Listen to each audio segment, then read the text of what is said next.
I really believe that it's really difficult to undergo self-development if you don't have self-awareness. And I was really trying to understand from your writings how someone is to build their self-awareness. It's almost like the unknown unknown. If you don't have it, how do you build the thing? Well, I know a good exercise for that. It's like a prayer in some sense. In fact, I would say it's proper prayer. If you want to know something about yourself, sit on your bed one night and say to yourself, you got to mean this. Like, you got to be desperate. This is no game, this.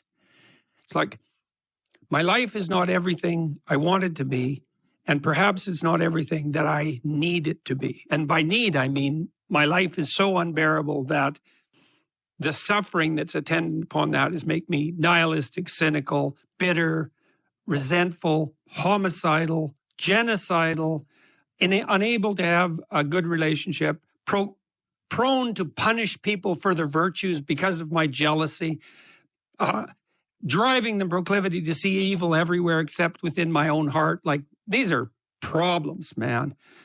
And you ask yourself, you sit on the bed and say, okay, man, I'm ready to learn something. Like, what's one thing I'm doing wrong that I know I'm doing wrong, that I could fix, that I would fix? You meditate on that, you'll get an answer. And it won't be one you want, but it'll be the necessary one. You know, and it's often something that will point you to small things. So Carl Jung said, people in the modern world don't see God because they don't look low enough. And so imagine you're in your messy bedroom, you know, and you're sitting on the edge of the bed trying to have an honest dialogue with yourself. And the little voice says, you know, it's pretty disgusting in here.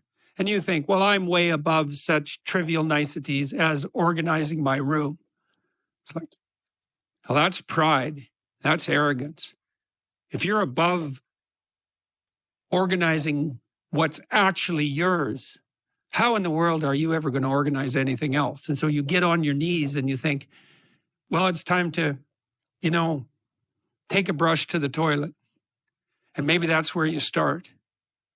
And that works. Like, that works. You start making those micro improvements, like real micro improvements, real on the ground, actual micro improvements to things you know that are wrong, you'll improve unbelievably rapidly. What you're talking about there sounds to me a lot like an overdose of arrogance and also the need for humility. Do you think the Western world suffers from arrogance because of our relative privilege and luxury that we kind of overlook? Of course. Well, that's a temptation, right? I mean, when the radical lefty types go after people for their unearned privilege, they have a point.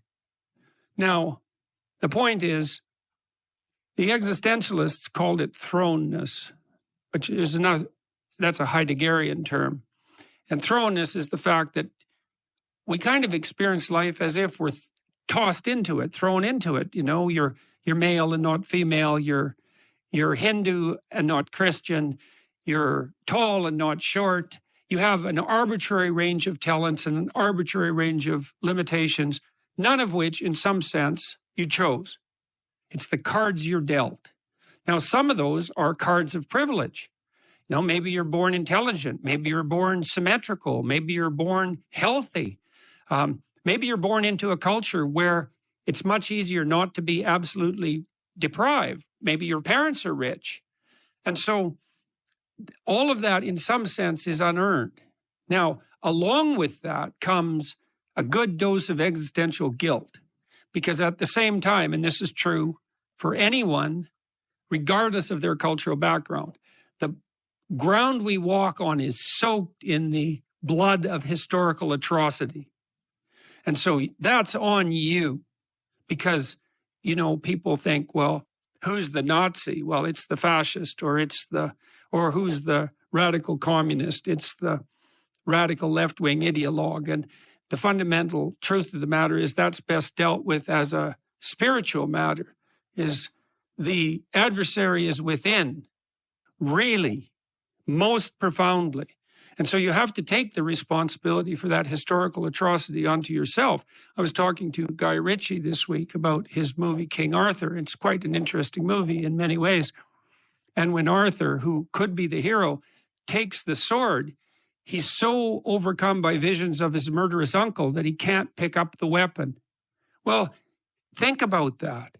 Now, you have weapons at your disposal, but they've been used by your murderous uncle. How dare you wield them? And the answer is, maybe it's easy just to leave the sword on the ground because you do want to be responsible for atrocities going forward. And don't think you couldn't be. And don't think you might not enjoy it. And so the way you pay for your privilege is with your virtue. I mean that most particularly. You have these opportunities and this existential guilt. And the way you expiate that and atone is by doing your best to live the best possible life you can manage, to speak the truth, to treat people with respect, to abide by the principles of the dignity of the individual, and to put your house in order. And that's how you pay for your unearned privilege. All of us. And we all have our privileges and our curses, you know. All of us have that. That's why it's not useful to be envious of people. You know, you're a young man, you see someone drive by in a Ferrari with a blonde, and you think, my God, he's got everything. And, you know, the woman in the car is a prostitute who's got a cocaine addiction, and her life is just one catastrophe after another. And he's had to lie and cheat his way into this position, and he's afraid that everything's going to come crashing down on him. And that's what you're jealous of. And it's just not that profound. You don't want someone else's fate. Man, your fate's enough. And your adventure's enough. It's plenty. It's more than you can ever fully realize. And so that's also part of the reason that we all believe that the individual has some intrinsic dignity. It's don't be so sure that your position and your room is so damn trivial. It might be your attitude towards it that's trivial. And if you're in dire straits and dire circumstances, just look at how much opportunity you have to make things better. So, not that it's easy. You don't even want it to be easy. You know, so.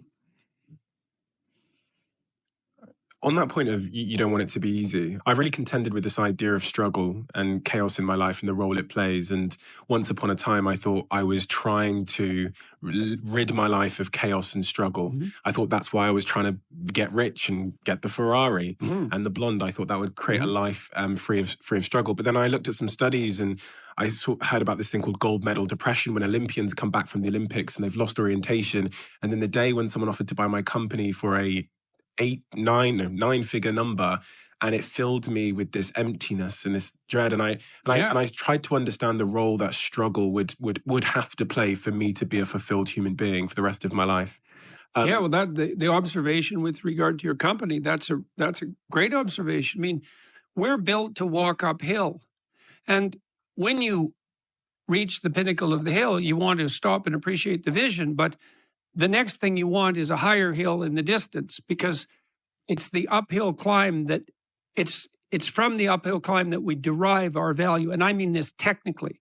So almost all the positive emotion we feel, especially the emotion that fills us with enthusiasm, and that's to be filled with the Spirit of God, by the way, because that's what enthusiasm means.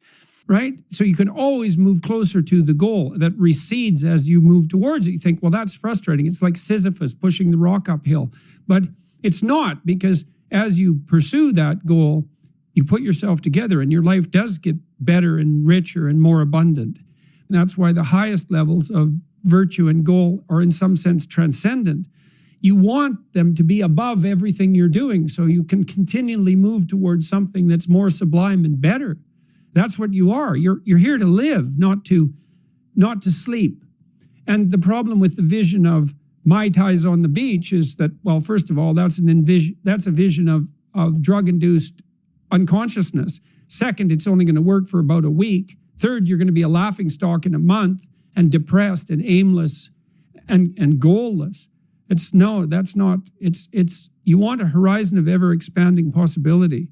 And so it does happen to people because they've staked their soul on the attainment of an instrumental goal.